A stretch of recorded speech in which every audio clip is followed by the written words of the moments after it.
ஒரு காலத்தில் கடற்கரையோரத்தில் ஒரு சிறிய கிராமம் இருந்தது. அங்கு வாழ்ந்தவன்தான் குமரன் என்ற இளமீனவன்.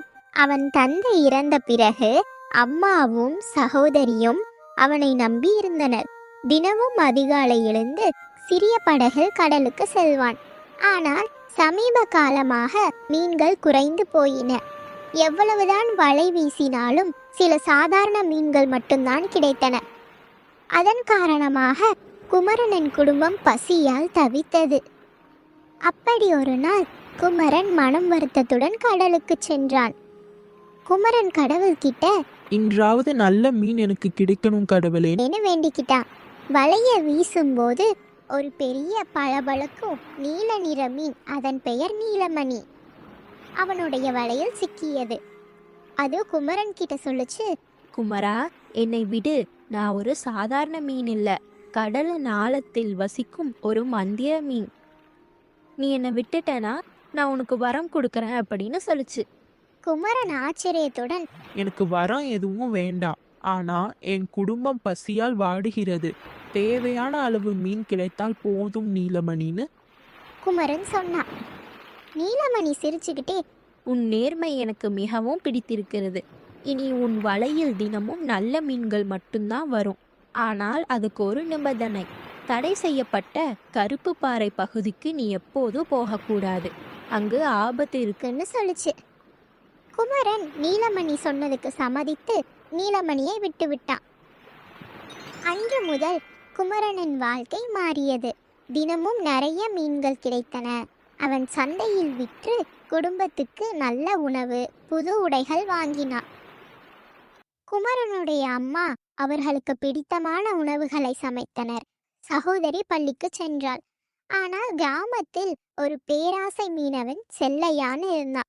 அவன் குமரனோட வெற்றியை பார்த்து பொறாமை கொண்டுட்டே இருந்தான்.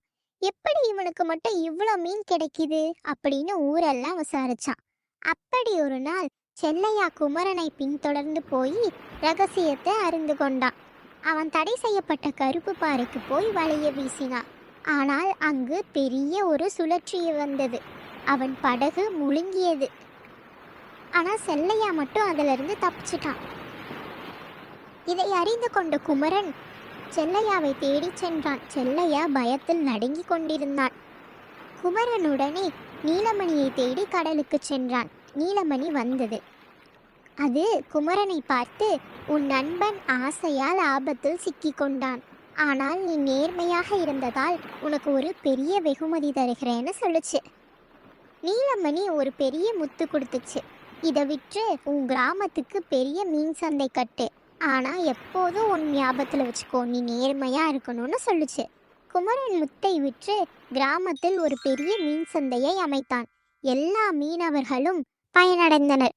செல்லையா மன்னிப்பு கேட்டு குமரனுடன் சேர்ந்து உழைத்தான். குமரன் எப்போதும் கடலுக்கு சென்று நீலமணியை சந்தித்து பேசுவான். அப்படி ஒரு நாள் அந்த கிராமத்தில் ஒரு பெரிய புயல் வந்தது. கடல் கொந்தளித்தது. கிராமத்தில் பல வீடுகள் சேதமடைந்தன. மீன் பிடிக்கவும் முடியவில்லை. உணவு குறைந்தது. குமரன் வருத்தத்துடன், என் கிராம மக்கள் பசியால் தவிக்கிறார்கள், என்ன செய்யறது யோசிச்சான். உடனே நீலமணி கிட்ட போய் உதவி கேட்கலான்னு கடலுக்கு போனான். அன்றிரவு குமரன் தனியாக கடலுக்கு சென்றான். புயல் அடங்கியிருந்தாலும் அலைகள் உயரமாக இருந்தன. அவன் படகு ஆழமான பகுதிக்கு சென்றது. திடீரென ஒரு பெரிய சுழற்சி வந்தது. குமரன் பயந்து போனான். ஆனால் நீலமணி அந்த இடத்தில் தோன்றியது. நீலமணி குமரன் கிட்ட சொன்னது, குமரா, இது கடலின் ரகசிய பகுதி. இங்கு தங்கமுத்து தீவு இருக்கு. அங்கு முத்துக்கள் உள்ளன. அவற்றை விற்றால் உன் கிராமத்தை மீண்டும் கட்டலாம். ஆனால் ஒரு சவால். தீவை காக்கும் கருப்பு திமிங்கலம் உன்னை சோதிக்கும். நீ உண்மையாக இருந்தால் மட்டும்தான் தப்பிப்பாய்னு சொல்லுச்சு. அதுக்கு குமரன் உறுதியுடன் சொன்னான், நான் போகிறேன், என் கிராமத்துக்காக எதுவும் செய்வேன்னு சொல்லிட்டு போனான். குமரன் தீவுக்கு சென்றவுடன் அங்கு பெரிய பயங்கரமான கருப்பு திமிங்கலம் அவனை தடுத்து நிறுத்தியது. அது குமரனை பார்த்து கேட்டுச்சு, எதுக்கு இங்க வந்த? இங்க யாரும் வரக்கூடாதுன்னு கோவத்துல கத்துச்சு. அதுக்கு குமரன் சொன்னா, என் கிராமம் புயலால் அழிந்தது, மக்கள் பசியால் தவிக்கிறார்கள், சில முத்துக்கள் மட்டும் எனக்கு வேணும். நான் அதிகமா எதுவும் எடுக்க மாட்டேன்னு. சொன்னா. திமிங்கலமும் பலர் இப்படி சொல்லிதான் இந்த தீவுக்கு வந்து எல்லாத்தையும் அழிச்சிட்டு போறாங்க. உனக்கு நான் ஒரு சோதனை வைப்பேன். 3 கேள்விகள் கேட்பேன். நீ அதற்கு சரியான விடை கொடுத்தா நீ முத்தை எடுத்துட்டு போலான்னு சொல்லுச்சு. முதல் கேள்வி, நீ எப்போதும் நேர்மையாக இருந்தாயா அப்படின்னு கேட்டுச்சு. குமரன், நான் எப்போதும் உண்மையை மட்டும்தான் சொல்வேன்னு சொன்னான். இரண்டாவது கேள்வி, ஆசை கொண்டு அதிகம் எடுத்தாயா?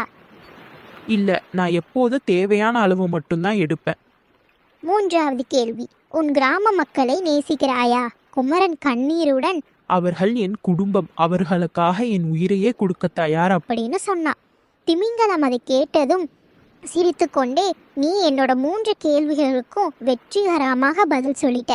உன் நேர்மையை பார்த்து நான் உனக்கு வழி விடுறேன்னு சொல்லிச்சு. குமரன் தீவிலிருந்து 10 பெரிய முத்துகளை எடுத்து கொண்டு சென்றான்.